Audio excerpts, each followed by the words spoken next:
Good morning, ladies and gentlemen. Welcome Chief Warrant Officer 5 DeGoyer, Command Sergeant Major Celestine, Command Sergeant Major Lake, soldiers and guests, to the Hook Range Historical Marker Dedication Ceremony for the United States Army Marksmanship Unit, the Maneuver Center of Excellence, and the Fort Benning community. Thank you for our distinguished guests for taking time out of their busy schedules to attend today's ceremony. Ladies and gentlemen, please rise for the playing of the national anthem, an invocation given by Sergeant First Class Joel Turner.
Before we pray, I want to go over a few verses that kind of made me think about today in the ceremony and the building you're currently standing in.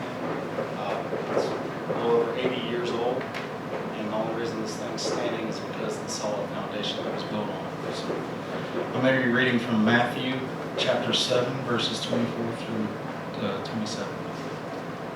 Therefore, everyone who hears these words of mine and puts them into practice is like a wise man who built his house on the rock. The rain came down, the streams rose, and the winds blew and beat against that house.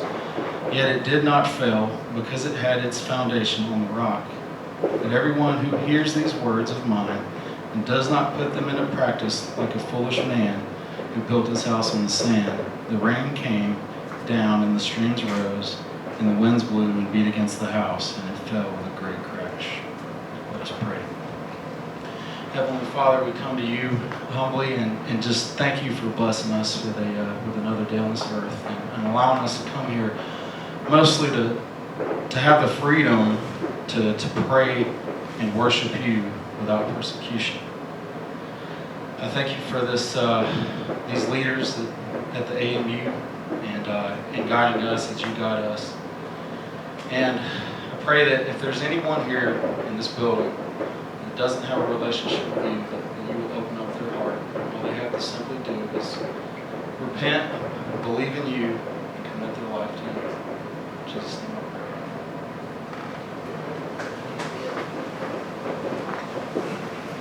Please be seated. Ladies and gentlemen, the commander of the United States Army Marksmanship Unit, Lieutenant Colonel Trey Lawrence. I'll make this short because I know that Sergeant First Class Richmond has got a phenomenal speech prepared. So anyway, on behalf of the soldiers and civilians of the Army Marksmanship Unit, to the distinguished guests and our other visitors and our new friends, I just want to welcome you to Hook Range. And I honestly believe it is a testament of our professionalism, I say ours as a community, as a Fort Benning community, that we pause, that we carve out a few moments of our day to come and appreciate and recognize the significance of previous feats of accomplishment within our past and how they forge our legacy as we forge our legacy for current operations as well as future operations. So understanding that Camp Benning in 1918 was established as the infantry moved from Fort Sill to here, just on a temporary basis as the onset of our introduction into World War I. But it wasn't until 1922 that Camp Benning became Fort Benning.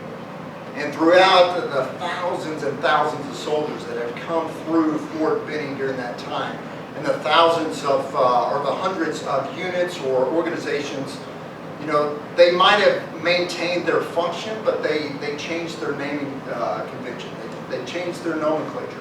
They assumed some lineages from operational units. But one of the few units that have remained constant throughout Fort Benning's history is the Army Marksmanship Unit. From 1956, when President Eisenhower established this organization, this unit has not changed its purpose, has not necessarily changed its mission. It continues to support Army's readiness, and right now we do that through accessions as well as through lethality. So again, I just want to thank you for spending a little bit of time with us this morning. And without further ado, I'll hand it back over to Sergeant First Class Brady.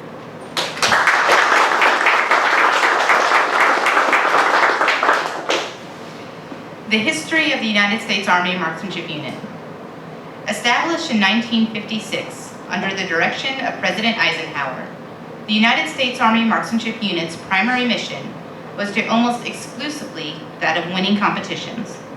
The Soviets were dominating the international shooting scene, and it was recognized that only the Army had the personnel and facilities to develop a competitive program which could compete with the Soviets' well-organized shooting program.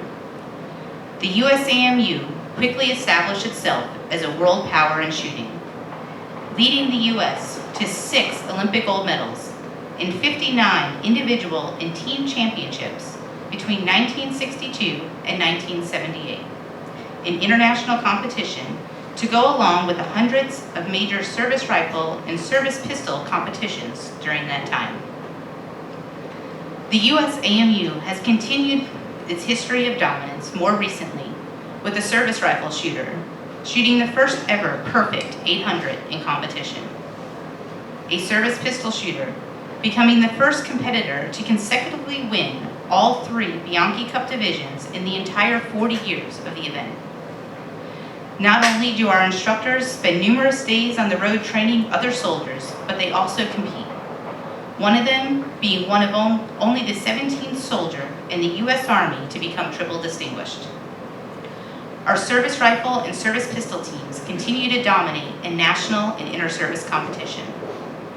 The international rifle and shotgun soldiers have won numerous Olympic quota slots over the last 2 years and are preparing to represent the United States in the 2020 Olympic Games. The Customs Firearms Shop research and development efforts have led to enhanced accuracy and reliability of the Army's competitive weapons system and ammunition, and has intensified the combat effectiveness of the entire Army.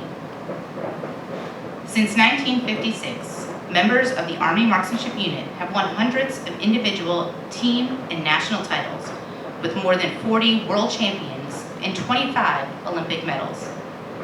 The extraordinary combined efforts of the assigned soldiers and civilians of the U.S. Army Marksmanship Unit are why we have come to be known as the home of champions.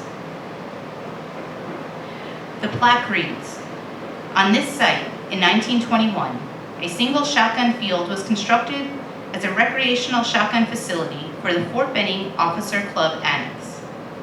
In 1938, Second Lieutenant Paul Tibbets supervised the expansion of the range. During the same time, the roundhouse was constructed. Second Lieutenant Tibbets used shotguns to teach soldiers to lead the target, as he trained aerial gunners preparing for combat in World War II.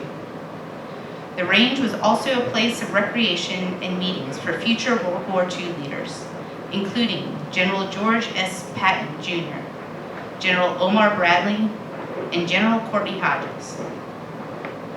In 1956, under the direction of President Dwight D. Eisenhower, the United States Army Marksmanship Unit was formed and occupied this range.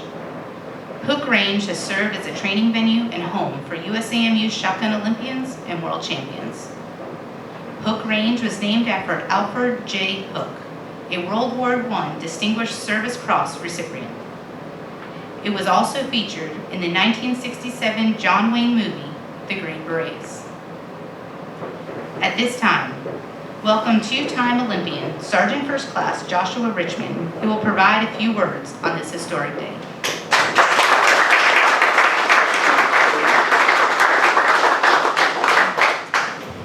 Thank you and good morning. Lieutenant Colonel Lawrence, Chief Warrant Officer 5 DeGoya, Sergeant Major Celestine, Sergeant Major Lake, Sergeant Major Levy, distinguished guests and fellow members of the USAMU, welcome to the Hook Range and the Roundhouse, historic Roundhouse. This building and range has been a permanent fixture of the unit since its formed here in 1956 when we officially took ownership. I am honored to be standing with you today as we recognize Hook Range and put its place back in history. Coming to Hook Range back in the 1930s and 40s, it would not have been uncommon to be sitting in this building, listening to future leaders of the United States talking war strategies, a cigar in hand, getting ready to walk out and shoot around a skeet on this field behind us. Generals such as George S. Patton, Paul Tibbets, Omar Bradley, Courtney Hodges. Then, a young Lieutenant Tibbets, who later flew the Enola Gay and dropped the first atomic bomb over Hiroshima, was quoted not only stating the importance of using shotgun shooting to enhance aerial gunnery marksmanship in terms of lead, but also specifically quoted stating that this roundhouse is just not an old World War II building, but is an icon to be preserved. As we know, Hollywood later came to visit the roundhouse. During the filming of the movie The Green Berets in the summer of 1967, there was also a very famous colonel that stepped in this building, Colonel Mike Kirby, also known as the Duke, also known as John Wayne. Colonel Kirby engaged skeet targets just steps away from where you're sitting now on this field behind us. But my first personal encounter with Hook Range was in the summer of 2002. I attended a shotgun training camp here as a civilian. At the time, this building was somewhat of more of a clubhouse form. We used to give classrooms in this building and take instructions from AMUs and wanted to inspire to be the best. In 2004, I was given the opportunity to become a member of the USAMU, making Columbus and Fort Benning my home. I remember walking by this building every day to train for years, watching time and weather further degrade the building to the point we could no longer use this. Confirming yet that the end was close to this building, I remember seeing a bulldozer parked outside the front of the door of this building, staged, ready to erase this part of history. This attempt, like many others, to this building was having this building torn down was saved by our own AMU very own Lieutenant Colonel retired Mr. Bob Outward, who has been very instrumental in the restoration of this site. In the early spring of 2010, when I was conducting a unit tour for a personal friend of mine from Pennsylvania, I was briefly stopped in front of the roundhouse. This question started by him stating how impressed he was with our facilities, the professionalism of our soldiers and staff, and he was amazed by the amount of victories that we have secured since our formation in 1956. But what he could not understand was what this building was doing in our landscape. It just clearly did not fit. To answer his question, I briefly discussed the history of this building as we continued to walk to the field. Thinking not much about our conversation, roughly 2 months later, I received a phone call from the Mellon Foundation referencing a dilapidated building and the possibility to refurbish this site. Between hours of meetings, miles of red tape, and over 10 months of construction, Hook Range had a newly renovated historic roundhouse. This building and range has assisted in capturing 8 Olympic medals, 20 plus world championships, over 50 World Cups, and countless national titles. With a few more rounds of practice this spring, we're hoping to add to this resume this fall in the Olympics. In closing, I'm reminded of the reactivation ceremony that was conducted right outside in 2011. In his final remarks, my friend Prosser Mellon said, "After realizing the importance of this building and range, a voice told me that I must do something to refurbish this building." That voice was from his father, the late Lieutenant General Richard King Mellon. Another great day for the Army, another great day for the unit, and thank you all for joining us here at the Roundhouse. Hook Range rededication.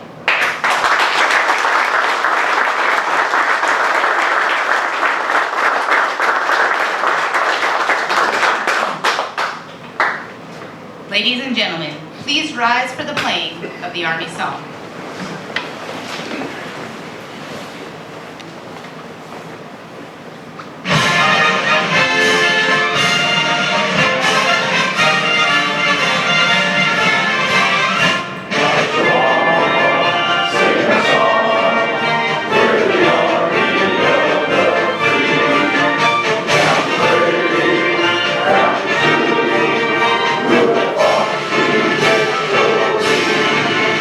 We're